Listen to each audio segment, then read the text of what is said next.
Satuan Reserse Narkoba Polres Aceh Utara membekuk seorang tersangka pengedar narkotika jenis ganja di kawasan Tepin Resep, Kecamatan Sawang, Kabupaten Aceh Utara. Dari tangan tersangka, polisi berhasil menyita barang bukti narkotika jenis ganja seberat 42 kg yang akan diselundupkan ke Pulau Bali.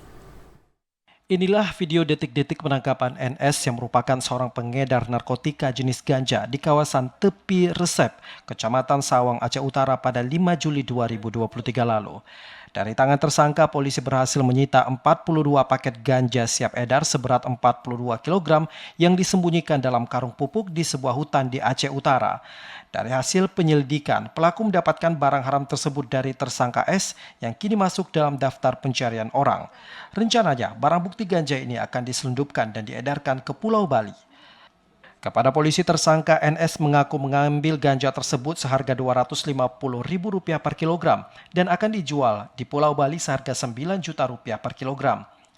Selain kasus peredaran ganja, Satuan Reserse Narkoba juga menangkap 2 tersangka pengedar narkotika jenis sabu di kawasan Jambo Lebo, Kecamatan Indra Makmur, Aceh Timur.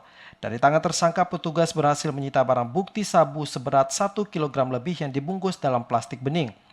Dari hasil penyelidikan, barang haram tersebut didapatkan dari pria berinisial P yang saat ini sedang diburu pihak kepolisian.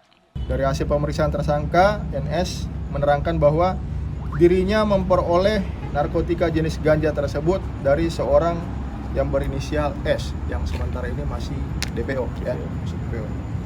serta tujuan tersangka NS memiliki dan menyimpan narkotika jenis ganja ini untuk diedarkan, dijual ke Pulau Bali, dijual ke Pulau Bali dengan harga 1 kilogram ini sebesar Rp9 juta.